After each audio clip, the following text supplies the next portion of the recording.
Okay, let's look at coping now.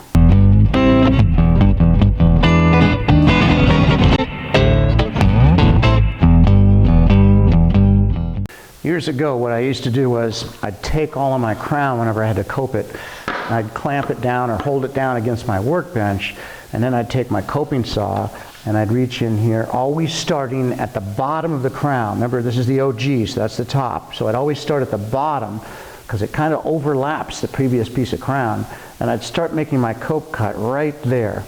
And that's one of the reasons that I always move to my right when I'm installing crown, because when I go to cope it, it's much easier to start at the bottom. And if I move to my right, that means I'm always coping the left-hand end of the molding, just like this one. So it makes it really easy to start the saw right on the left-hand end and make my first cut and then come up through this cove or whatever other profile is in the crown. And another thing, I used to always clamp it down like I said and coped it with it lying down flat against the table. And when I did that, I undercut it severely. You can't really tell how much to undercut it, so I'd undercut it until you could almost see through the molding. There's a much easier way. These days, I use a coping jig. And I use it because David Collins insisted that I use one. Actually, if you read the instructions that come with a Collins coping foot, which I'm going to demonstrate in just a minute how to use this, if you read the instructions, you'll see that David Collins, who makes the Collins coping foot, tells you to make this coping jig. It makes it much, much easier to cut a cope joint, whether you're using the coping foot or whether you're using a coping saw. Now, this coping jig is really simple. All it does is it holds your material on its back. So when you cut your cope, your blade is plumb and you're cutting through the material. And if you keep your blade plumb, you'd be cutting a perfect butt joint, which is really what a cope is. A cope is nothing more than a butt joint. Here's the butt joint. A cope joint is nothing more than a butt joint. Now imagine this. Here's the next piece that would meet into this inside corner.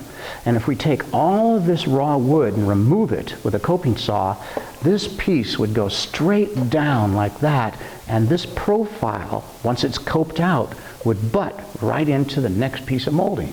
And that's really all we're after. So if we cut this cope joint perfectly plumb, it should work theoretically. I'm not going to use this handsaw. I'm going to use my Collins coping foot, and I'm going to hold it the same way. If I were cutting plumb, it might work, but I know it's going to work if I just tip the saw a little bit out of plumb. And I'm not talking about a lot. I'm talking about the difference between being plumb and being slightly out of plumb as I'm making the cut through this profile. So, take a look at this coping jig here. It's actually a little bit of a fancier one than David recommends. I've got a couple of pieces of T-track here and some T-bolts right here that make this adjustable, so I can actually slide this fence in and out for different sizes of crown molding. So I can put this jig down on my workbench, put my crown in here, and then roll it until it sits flat against the fence, then bring the adjustable fence in and tighten that down. And then I can take a clamp and lock this whole jig down against my workbench and get it in there really good and tight so it won't move. And the last thing I'll do is I'll use a caul, just a scrap of wood that I can put over the top of the crown, slide it out a little bit so I'll be able to work on it. And then I'll take this Bessie clamp and clamp this thing down real good. And that's what I need to do if I want to hold this piece firmly so I can cut a precise cope joint on the end of this piece of crown. I'm going to hold the jigsaw in two positions while I'm making this cut. This is the push position. It's the first one I'll use. This is where I'm pushing the saw away from me. I'm going to put my fingers on top of the molding. I'm going to take the nose of the tool and put it underneath, behind the molding, and then when I make my cut, I'm going to rock the motor back down like this and then lift the motor up as I make my cut. I'm not going to just push the saw into the material. I have no control over depth of cut if I just push the saw.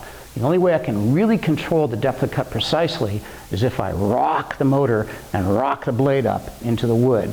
The second position I'm going to use is the pull position, and that's when I'm pulling the saw toward me. I'll show you that one in just a second.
So that was the push position.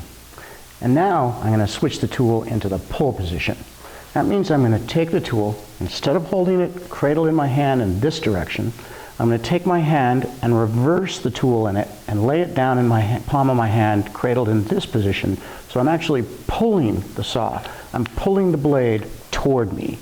And I'm going to do that and come right into the molding up here and make a little overlapping miter. I'll show you what I mean.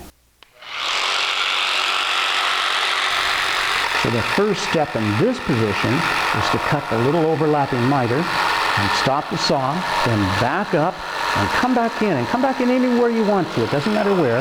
Just come back in and slowly get to the paint line. Let that blade vibrate. Let it run back and forth until you get right up to the edge of the paint line, and then rock the tool all the way through that cove or whatever profile you have in the body of the crown until you get to that last relief cut and the waste will fall away. To finish the cut, turn the jigsaw around into the push position and then let that blade rub and vibrate against the waste wood until it comes up against the paint line.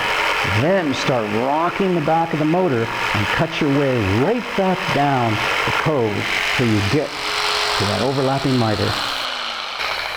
So I finished the cope. If this edge gets a little bit ragged, you can always sand it a hair, just like 120 sandpaper, and just clean it up a little bit. But that's the cope cut with an overlapping miter. Now let me show you how this fits together on the wall. In order to make that overlapping miter work,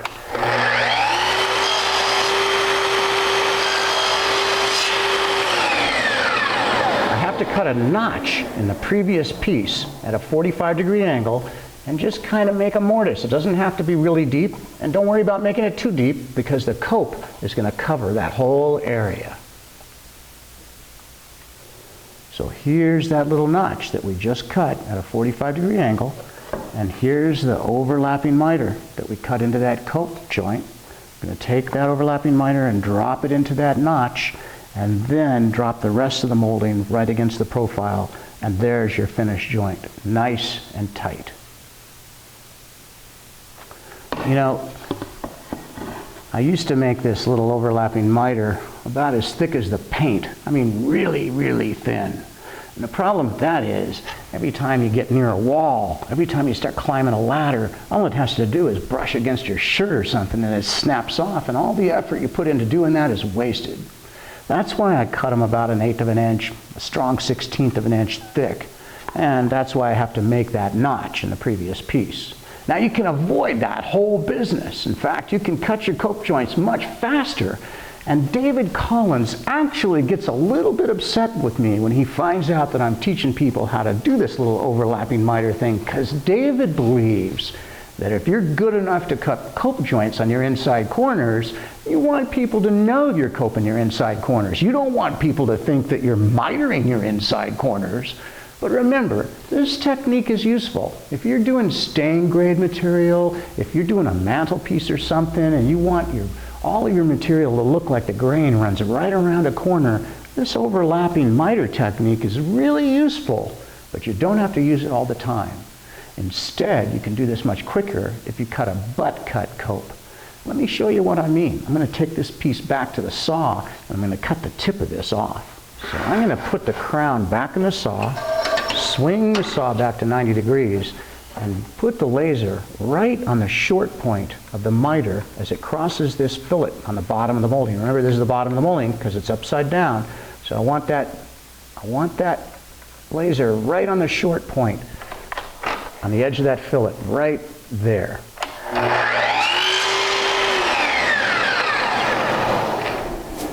Now let me show you how this butt cut works. Take the profile and tie it together, that little OG, and notice how that butt cut just butts into the bottom of the previous piece of crown, and we get a nice tight joint all the way across. That is a butt cut cope. To cut a butt cut cope from scratch, first,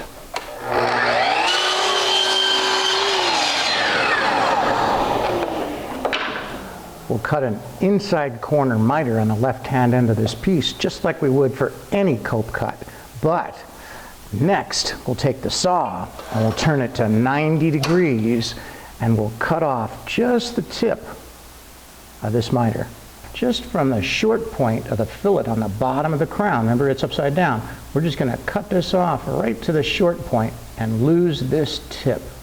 And make sure you measure this first. Make sure before you cut this tip off that you hook your tape measure on that long point and at least make your measurement mark for the length of your piece. We'll put that laser right on that short point.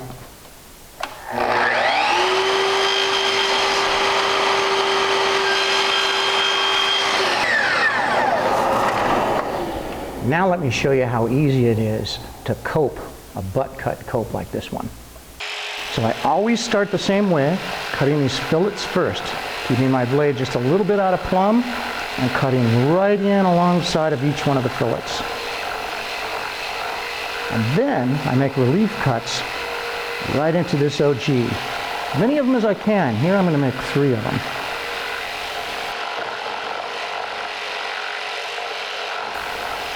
Once the relief cuts are done, I come in from the top of the molding and I follow that OG as best I can. But I really can't get right up against it. I just want to get rid of most of the waste. Once the waste is gone, I can turn my saw and put the nose of the tool against the back of the molding and just wave the blade. And now I change positions and reverse the saw in the palm of my hand so I'm in the pull position. And I let the blade vibrate and rub against the very bottom tip of the molding. And I'm rubbing against the waist, not near the paint line. And that way the blade will slowly come right up to the paint line. And once it's on the paint line, I can bring the blade right up through that cove by rocking the tool gently all the way up to the top.